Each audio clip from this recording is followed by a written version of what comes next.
एक समय राजा द्रौपद की लड़की द्रौपदी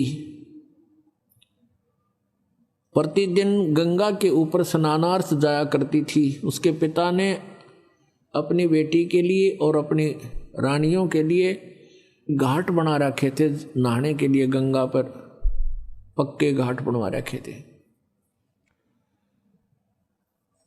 तो प्रतिदिन द्रौपदी वहाँ स्नान के लिए जाया करती थी। सैकड़ों सहेली उसकी साथ जाती थी, नौकरानियाँ जाती थी। अब परमात्मा को हमारे भविष्य का भी पता है कि इस आत्मा पर आगे के बिजली गिरेगी, उसकी भी व्यवस्था वो पहले ही करवाता है। अब क्या किया परमात्मा ने,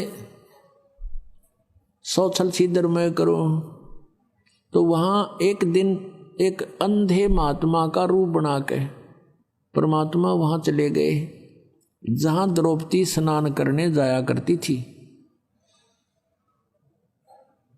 अब द्रौपदी अपनी सहेलियों के साथ वहां पहुंची। महात्मा अंधे थे, नहा रहे थे, उनके पास कोई अन्य वस्त्र नहीं था, ओनली एक लंगोट था जो उसने बांध रखा था, और कोई वस्त्र नहीं था, गर्मियों के दिन थे।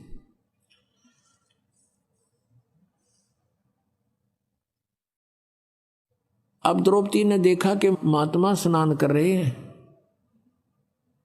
और जनाना जो उनका नहाने का स्थान था उसके डाउन स्ट्रीम में जिधर पानी बहकर जा रहा था, वहां उससे दूरी पर लगभग 2-3 एकड़ 400-500 फुट की दूरी पर स्नान कर रहे थे। अब द्रौपदी ने देखा महात्मा हैं, जो पुण्यात्मा होते हैं, साधु को देखकर एक विशेष अट्रैक्शन बनता है।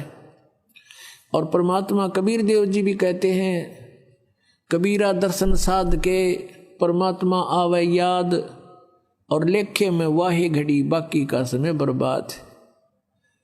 साधु दर्शन राम का मुख पर बसे सुहाग, और दर्शोनी को होत हैं जिनके पूर्ण भाग। तो द्रौपदी की आत्मा क्योंकि पहले जन्म जन्मांतर से भगवान की भक्ति करती आ रही थी और परमात्मा के साथ नहीं जा चुकी, वो आत्मा फिर वहां अपने कर्म न भोग रही थी। एकदम कसक हुई कि महात्मा से कुछ बात करेंगे, परमात्मा की चर्चा करेंगे।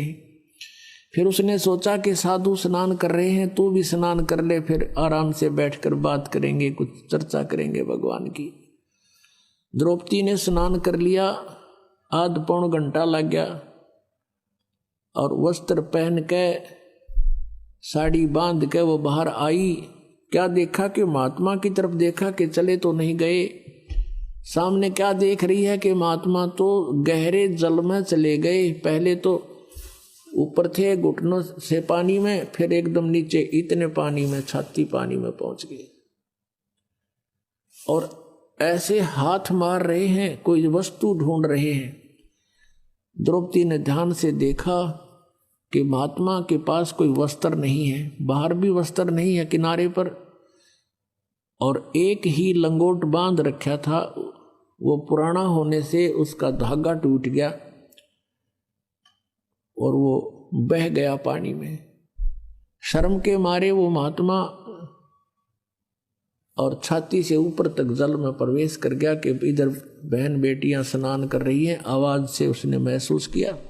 अब उन्होंने आइडिया लगाया द्रौपदी ने कि ये महात्मा अंधा है, इसको दिख नहीं रहा, इसी कारण से इधर गलत स्थान पर आ गया, नहीं तो इधर कोई पुरुष नहीं आता, ये अनजानपने में आ गया। यदि वहां कोई आसपास पुरुष आ जाता तो उसको सजा देते थे।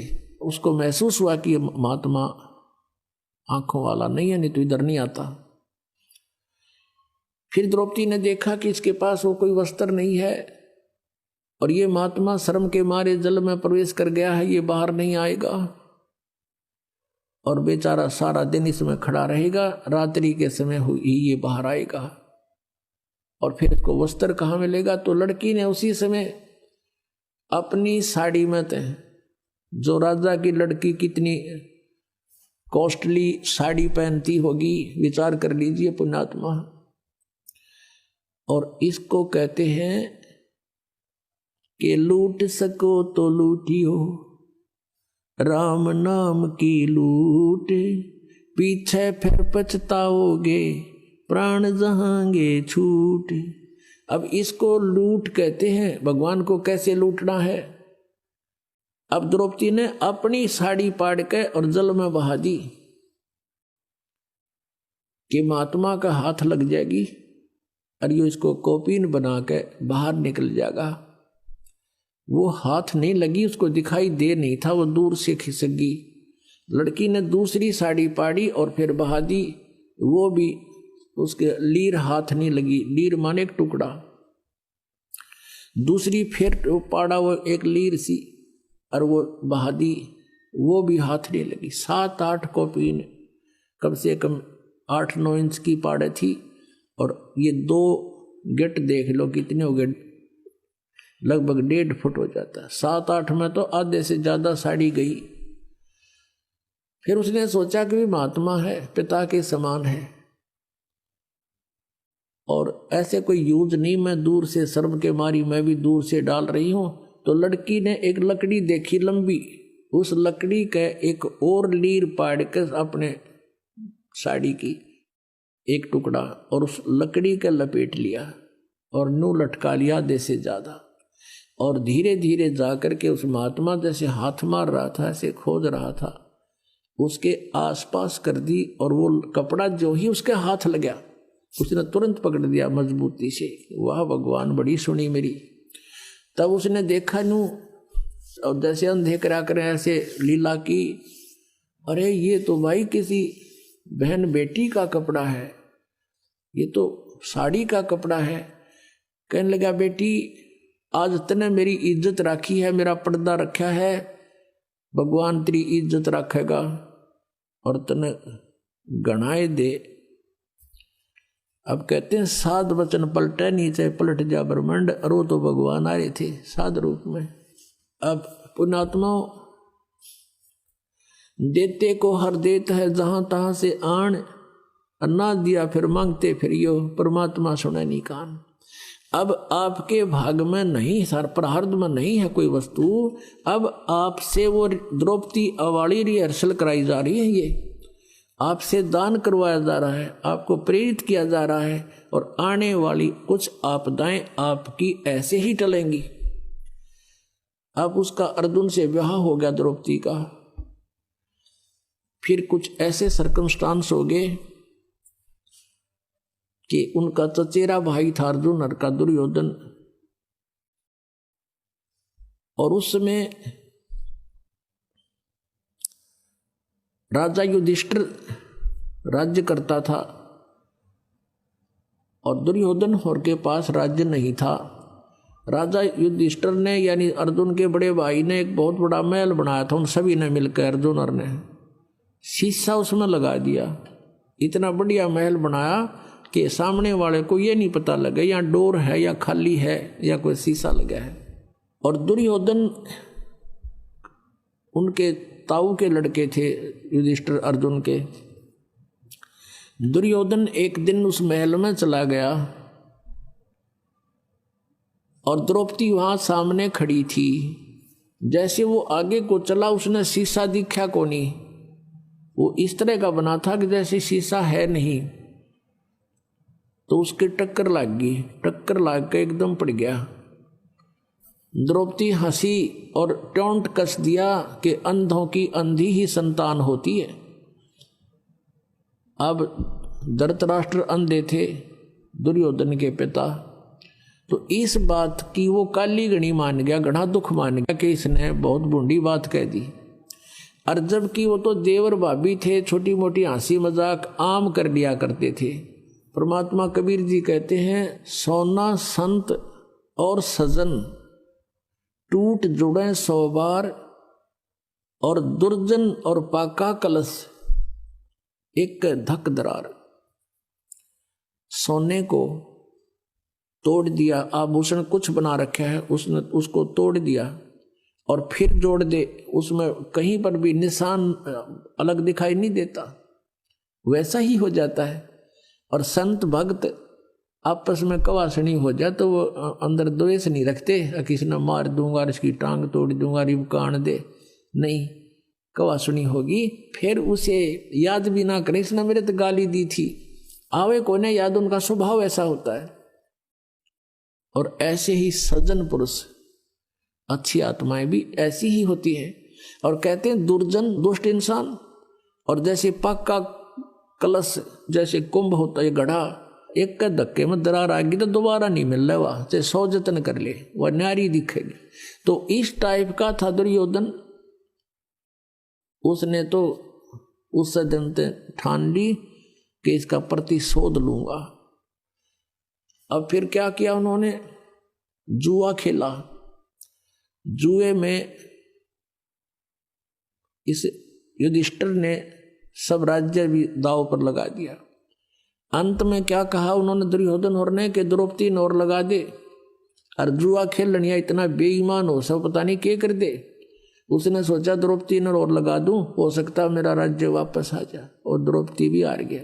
तो पुण्यात्मा, पहले समय में जो घटनाएं घटी और जिनसे इतना कष्ट बना, तो हमने उन पर इब ध्यान रखना है कि हमने ये जुआ आदि नहीं खेलना, ये सबसे बड़ा शत्रु है, और जो भाग में वही मिला है जीव को। तो इस करके हमने ये सब हानिकारक वस्तुओं का परित्याग करना होगा। तो उधर से क्या हुआ कि द्रौपदी को भी जीत लिया उन्होंने। अब दुर्योधन ने अब कहा अपने भाई को, दुशासन को, उससे छोटे वाला था, कि जा उस द्रौपदी को पकड़ के ला घसीट के। और वहां दरबार लगा हुआ था जहां वो खेल रहे थे जुआ। अब सारा राज्य जीत लिया, पांडव बैठे वहां माथे हाथ धरे, सारे के सारे बैठ जाओ यहां पर, तुम तो नौकर हो गए मेरे। वो वहां बैठ गए, और वहां पूरे दरबार में भीष्म पितामह, द्रोणाचार्य, कर्ण और विदुर, ये सब विराजमान बैठे गणमान्य व्यक्ति। दुशासन को कहा कि जाओ द्रौपदी को ला पकड़ के। उससे पहले एक बांदी, एक नौकरानी गई द्रौपदी से, कहा कि रानी बात बिगड़ गई। द्रौपदी ने कहा क्या हो गया, कि राजा युधिष्ठिर ने जुए में सभी राज्य जिता दिया और तेरे को भी दांव पर लगा दिया, दुर्योधन ने जीत लिया। अब तुझे लेने आ रहे हैं और तुझे नंगी करेंगे वहां पे।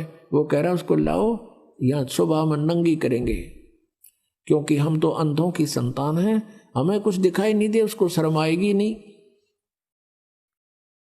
द्रौपदी कहने लगी कि बांदी तुझे नहीं मालूम, ठीक है जुआ में हार गए होंगे, मान गई तेरी बात, लेकिन नंगी कैसे करेंगे मुझे। वहां भीष्म पितामह बैठे हैं, द्रोणाचार्य गुरु बैठे हैं, और कर्ण बैठे हैं, उनके रहते क्या ऐसा जुल्म वो कर सकते हैं। अब बांदी कहने लगी मुझे नहीं मालूम, वो कह रहा था दुर्योधन कि नहीं ऐसा नहीं होता। अब इतने में दुशासन पहुंच गया और पकड़ कर उसके बाल यहां से घसीट के लाया ना, बुरी तरह बेइज्जती करके सभा में खड़ी कर दी। अब दुशासन ने कहा कि क्या आदेश है भाई इसके लिए। दुर्योधन ने कहा कि इसको नंगी कर दे, इसकी साड़ी चीर उतार दे, हम तो अंधे हैं, अंधों की संतान अंधी होती है, हमें थोड़ा ही कुछ दिखाई देगा इसका। अब यूं कहकर के उसने दुशासन जो ही उसकी तरफ चला, उसका पल्ला पकड़ दिया साड़ी उतारने के लिए। तब उसने भीष्म पितामह, द्रोणाचार्य और कर्ण की तरफ कहा जो वहां बैठे थे, उनसे प्रार्थना की, नीची गर्दन कर ली, क्योंकि उस दुर्योधन के दुष्ट अन्न को खाकर उनके अंदर दोष पैदा हो गया था। फिर उसने देखा अपने 500 पांडव बैठे थे वहां पर कि ये अब कैसे सहन करेंगे मेरी इस बेइज्जती को।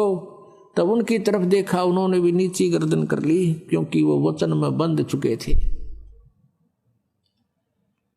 अब उसने देखा है कमाल की बात होगी, कोई भी नहीं सुन रहा मेरी।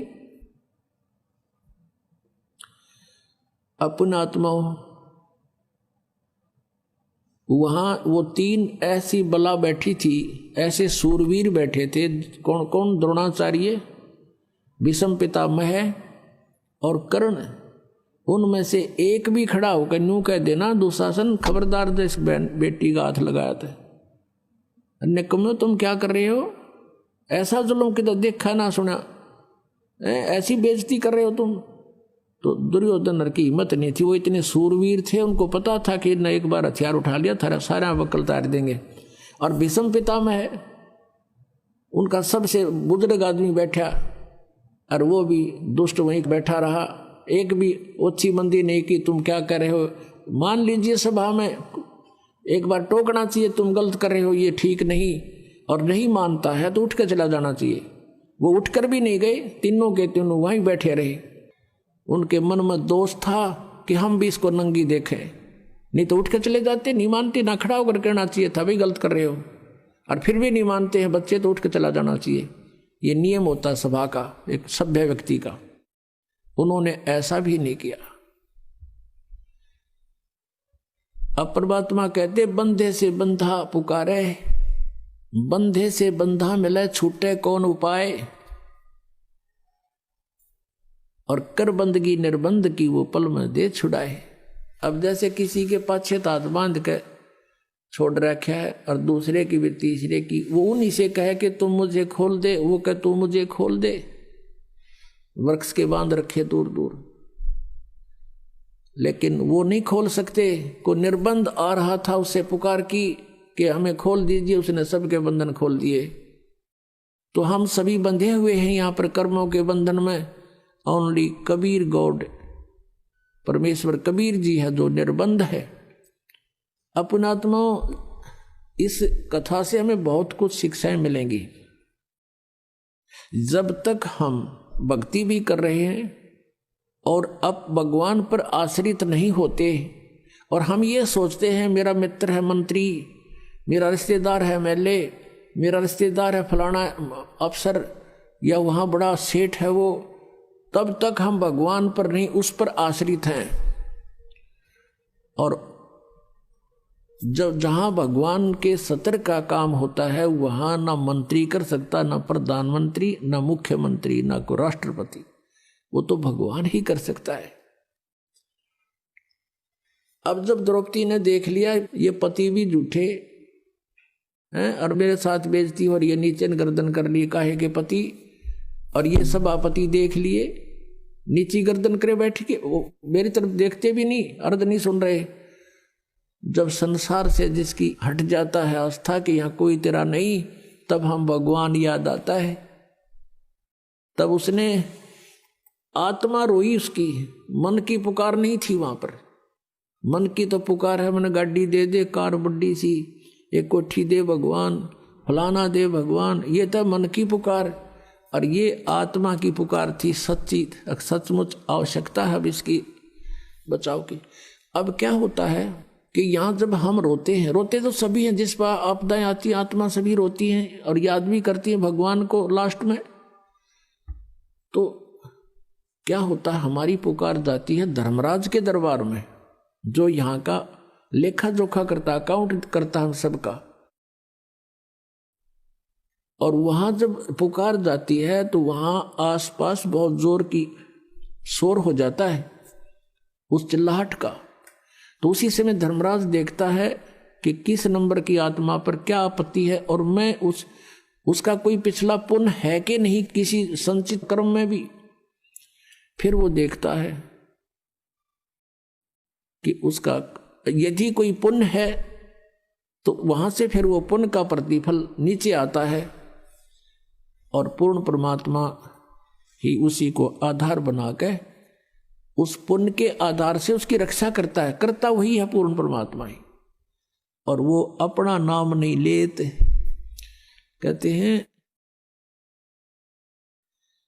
184 जीव को और साहेब भोजन देत, 184 पोखता, वो अपना नाम नहीं लेते।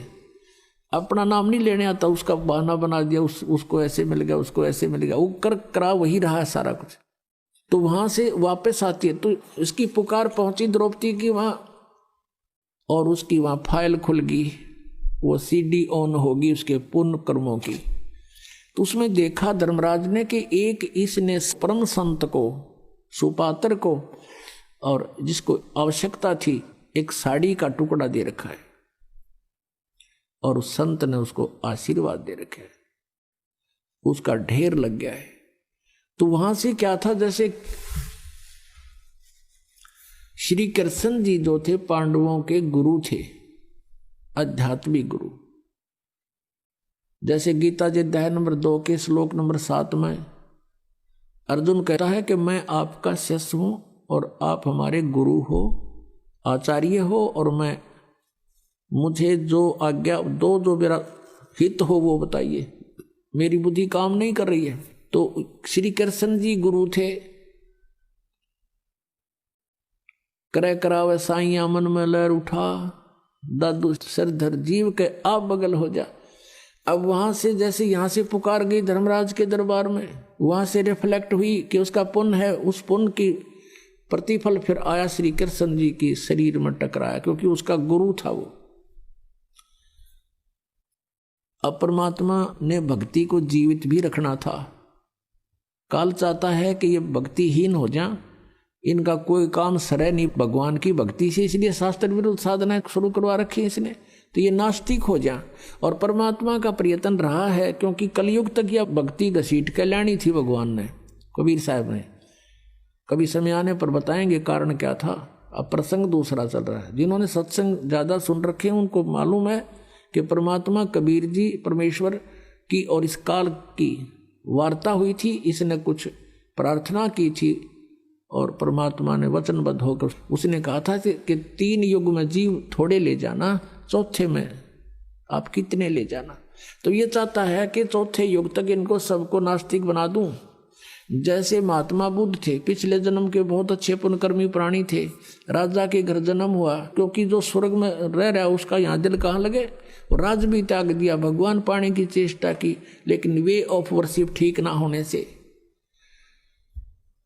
उनके वचन में शब्द में शक्ति थी पूर्व जन्म की, लेकिन वे ऑफ वर्शिप ठीक नहीं थी। उसने अपनी वचन की यानी शब्द की शक्तियों से वो प्रभाव था उसके वक्तव्य में, जिस कारण से लाखों लोगों को संग लगा लिया, लेकिन उनके द्वारा बताई गई भक्ति विधि से किसी को आध्यात्मिक लाभ नहीं हुआ, तो सभी नास्तिक हो गए। पूरा चीन और पूरा रूस ये सब बौद्धिक धर्म को मानने वाले थे, बौद्ध धर्म को, आज सारे नास्तिक हो गए। काल यही चाहता कि नास्तिक हो जाए, फिर सुना ही नहीं भगवान के बारे में, कटा टंटा। और परमात्मा चाह रहे थे कि किसी प्रकार यह भक्ति इस प्राइम टाइम तक पहुंच जा, आस्था बनी रहे प्यारी आत्माओं की भगवान में। तो इस तरह के उदाहरण वो स्वयं करके गए थे, और मर्यादा भी बनानी थी कि गुरु के बिना काम नहीं होना। अब श्री कृष्ण उनके गुरु थे। श्री कृष्ण तो रुक्मिणी के साथ शतरंज खेल रहा था, बता क्या का गुरु था वो। अब उससे क्या होना था, वो खुद थोड़ा रंगरेलिया मना रहे हैं। अब लेकिन परमात्मा ने तो वो जो कार्य विधिवत करवाना और इसको जीवित रखना था कि गुरु के बिना मैं काम नहीं करूंगा तुम्हारा। तो वहां रुक्मिणी बैठी थी और शतरंज के पास से डाले श्री कृष्ण जी ने, और पास से डालकर कुछ न्यो बोला करें, कच्चे 12 पक्के 18, जैसे भी कुछ उनका वो होते हैं कि इतने बोलकर जब मारा करते ऐसे। तो उसने न्यो पास से डाल दिए, और पास से डालकर हाथ ऐसे आकड़ गया, जैसे नो आकड़ गया और नो का अनंत। अब वो कृष्ण नहीं बोला, वो तो बुलवा गया उस परम शक्ति तय, क्योंकि वो वहां से फिर वहां भेजना था। अब हम तो यंत्र हैं उस परमात्मा के, चला वही रहा है। तो क्या बताते हैं, अब रुक्मिणी ने उनका हाथ पकड़ दिया कि हार गए ना, अनंत अनंत करने लग गए, बोल के मांगे इसमें पास से डाले हैं इसकी ये बोल। तब न बोली कि रुक्मिणी कर पकड़ा मुस्काई, हाथ पकड़ के हंसन लागी, अनंत कहा मोकू समझाई। ये अनंत किस लिए कहा तूने, हार गया ना तू। तो वो कहते हैं दुशासन को द्रौपदी पकड़ी, हमारी भक्त शकल में सिखरी। अब यहां परमात्मा बुला रहे हैं श्री कृष्ण के यंत्र को, उस बॉडी को, और जो हमारा भक्त पिछोड़ी होई तो हमारा नाम ना लेवे कोई। श्री कृष्ण तो वहां पासे खेलन लग गया, इतना कह के बस वो तो लग गया। आज जा खेल लेंगे। उसने ना पता है क्या हो रहा है सांग। कहते हैं तन देही से पासा डारी, वो पहुंचे सुख समरूप मुरारी। मुरारी माने राक्षसों पाप रूपी कर्मों का नाशक। वो कबीर परमेश्वर वहां पहुंचे, कृष्ण तो वहां पास से खेल रहा था। ऐसे खेलने लगा शतरंज। उसने ये आदमी को ना कि क्या था ना, जैसे गीता में वो काल बढ़ के इसमें बोल गया सारी गीता जी को, उसको पता ही नहीं मैंने क्या बोला था। और परमात्मा अपने आप वहां रिमोट से बुलवाते, वो किसी के शरीर का आश्रय नहीं लेते। अब उधर से दुशासन लगा साड़ी को उतारने, खेचत खेचत खेच कसी सा सिर पर बैठे हैं जगदीशा। द्रौपदा को दिन ने लीर जाके अंत बढ़ाए चीर। खेचत खेचत खेच कसी सा सिर पर बैठे हैं जगदीशा। द्रौपदा के चीर बढ़ाए शंख शंखों पार नहीं पाए। अब इतना तगड़ा था दुशासन, कहते 1000 हाथियों की ताकत थी उसमें, इतना पावरफुल। जैसे आजकल जैसे कहते हैं ना 4 हॉर्स पावर की मोटर है या 10 हॉर्स पावर की है, तो वो 1000 हॉर्स पावर की मोटर समझ लो दुशासन को। और द्रौपदी एक अबला, भगवान की शक्ति साथ थी, वो सारी पावर फैल होगी। कभी खींच खींच कर तो बेइज्जती करना चाहो थे और खूब जोर लगा रहे थे प्रतिशोध लेने के लिए। गुस्से में पसीना पसीना हो गया योद्धा, और साड़ी का ढेर लग गया नु। और द्रौपदी नो की नो खड़ी है, टस से मस नहीं हुई, पसीना पसीना होकर बैठ गया आखिर में। उस समय जब उन्होंने साड़ी पकड़ी ही थी, पल्लू पकड़ा था खींचने के लिए दुशासन ने, उसी समय खड़ा हो गया कौन? वो विदुर। विदुर कौरव और पांडव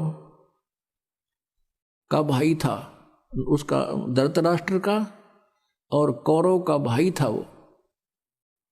वो 3 भाई थे। ये बांदी से उत्पन्न हुआ था विदुर, तो उनका चाचा था नाते में, सगा चाचा। तो विदुर खड़ा हुआ और उनसे कहने लगा दुर्योधन और दुशासन से कि भले आदमियों तुम क्या करने जा रहे हो? अरे किसकी बेइज्जती कर रहे हो? अपनी ही बहू की। बाहर क्या कहेंगे कि अपनी इज्जत आप पे उतार रहे हो। तब विदुर ने कहा खड़ा होके कि विदुर कहे ये बंधु थारा, एक का कुल एक का परिवारा। विदुर के मुख पर लगा थपेड़ा। दुर्योधन ने खड़ा होके और अपने चाचा के थप्पड़ मारा।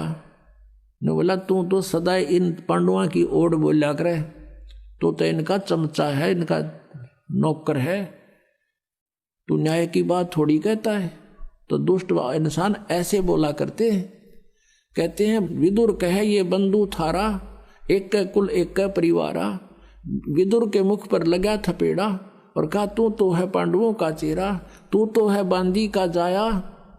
वहां भीष्म द्रोण और कर्ण मुस्काया। अपने आत्माओं देखो, इनको महापुरुष कहा करते, मेरा दादा भीष्म नू था, कर्ण ये था, द्रोणाचार्य तो गुरु थे उनके। और गुरु बैठे वहां पर तीनों दांतरे का डन लग गया। जब दुर्योधन ने अपने चाचा के थप्पड़ मारा और जब ये कहा कि तू तो बांदी का पुत्र है और तू तो इनका चमचा है, गुलाम है तू, उस समय कहते हैं तू तो है बांदी का जाया। ये कहा जब भीष्म द्रोण और कर्ण मुस्काया, हंसन लग गए वह तीनों। जबकि खड़ा हो जाना चाहिए था, नकम में अपने चाचा का नहीं हाथ कर दिया, तो शर्म नहीं आई? खबरदार जैसे। और उनका 2 धराओं दड़ा के और छुटवा देती उस बेटी को, जा बेटा अपने घर ने। तो वो दांदरे काट दें। ये महापुरुष थे। ये था हमारा महाभारत, जिसने पढ़ पढ़ के आज तक हम बहरे हो गए। ये कथाएं थी इसके अंदर। तो वहाँ रोल देखो एक महापुरुष का। ये होते हैं सभा के अंदर जो पंच होने चाहिए। अपनी सच्ची बात कहे, कोई धमकावे चाहे मारो छोड़ो, फिर उठ कर चला जाओ। उधर उठ कर चला गया, ठीक है, इतनी उसकी सामर्थ्य था, उतना कह दिया उसने। अब बात आई गई हुई। अब कुछ दिनों के बाद श्री कृष्ण आए। श्री कृष्ण से बताया द्रौपदी ने कि भगवान आपने बड़ी इज्जत रखी, मैंने आपको याद किया, क्योंकि गुरु को याद किया जाता है, और आपने मेरी इज्जत रख दी। और कृष्ण जी को पता भी कोई नहीं कि हो गया कहानी हुआ। राम के श्री कृष्ण ने साड़ी बढ़ा दी, तो फिर बताई गई सारी बातें कि ऐसे ऐसे हुआ था, ऐसे ऐसे हुआ था, और आपने ऐसी दया करी, साड़ी इतना ढेर लग गया, साड़ी खत्म नहीं हुई। अब भगवान श्री कृष्ण पिछले जन्म का भी साधक था और उनकी भी दिव्य दृष्टि काम करे थी। अपनी दिव्य दृष्टि से श्री कृष्ण ने देखा कि ओहो, तो द्रौपदी ने पूछा कि गुरुवर मुझे किस पुण्य का फल मिला ये। तब श्री कृष्ण ने अपनी दूरबीन से देखा, दिव्य दृष्टि से देखा, उसके प्रारब्ध में झांक के। ये तो आम आदमी देख लेते थे, पहले इतनी अच्छी आत्मा होती थी। जैसे कहते हैं धृतराष्ट्र ने, ऐसे कोई कथा फिर बताएंगे, प्रसंग बदल जाएगा। तो अब उसने देखा कि द्रौपदी तूने एक अंधे महात्मा को एक साड़ी का टुकड़ा पाड़ के दिया था, और उस अंधे को दिया हुआ दान तेरा यूं फल गया, उसका प्रतिफल है ये। तब उसको याद आया को तेरे की अपने आत्माओं, देखो बात कहाँ से ध्यान देना। जब वो साड़ी पाड़ रही थी, अपनी राजा की लड़की अपनी साड़ी को फाड़ फाड़ कर डाल रही थी, तो उस समय वो अपनी नौकरानी को भी कह सकती थी कि तू एक साड़ी का टुकड़ा पाड़ के डाल दे महात्मा को, और नौकरानी तुरंत पाड़ के डाल देती। उसको पता था कि राजा की लड़की है, जाते चार देगी तेरे तई नए नए बढ़िया साड़ी। लेकिन नहीं, इतना ज्ञान दिया जाता था बच्चों को कि मैं दो रोटी खाऊंगा मेरा पेट भरेगा, मैं दान करूंगी तो मुझे मिलेगा, उसको इतना भी मालूम था। तो इसको कहते हैं लूट सके तो लूट ले, राम नाम की लूट। अब जैसे आप यहाँ सेवा करते हो, आपकी इच्छा ना हो कि यूं मेरी सेवा करे, तो आपको वो लूट रहा है। जहां तक आपकी पार बस आप अपने हाथों से सेवा करने की चेष्टा करें, जितनी भी हो जाए, और दान करें अपने हाथ से, अपनी कमाई से, वो आपको ही मिलेगा। तो कहते हैं जब तक माता पिता के अधीन है बच्चे, तब तक वो दान करते हैं, तो भले ही वो माता पिता का ही है, लेकिन जिसने दान अपनी नियमत से किया है उसी को फल मिलता है। अब द्रौपदी कहती है कि हे भगवान, एक छोटी सी लीर पाड़ के दी थी मैंने, उसका इतना फल मिल गया, इज्जत रख दी मेरी, साड़ी तो देखी जा, लेकिन आज जो मेरी इज्जत रही है उसकी तो कोई कीमत नहीं। तब कहते हैं कि एक लीर के कारण मेरे हो गए चीर अपार, जब मैं पहले जानती तो सबके में देती वार। इसे महापुरुष को और एक इतना दान करने से आज मेरी इतनी इज्जत रही है, यदि मुझे पहले पता लग जाता तो ना जाने क्या न्यौछावर कर देती उस महापुरुष के लिए। तो पुण्यात्माओं, परमात्मा को पता था कि इसका और कोई ऐसा संस्कार नहीं है जहां उस समय इसकी रक्षा हो सके। नाम इसने ले नहीं रखा, क्योंकि रानी बन गई अंडी पाकेगी, और जब दुर्गति होगी, जब भगवान याद आता है, तो इसे दयालु है परमात्मा, ये पहले ही प्रबंध करा देते हैं और कहते हैं गए लगे लग गया फिर जब लग धरती।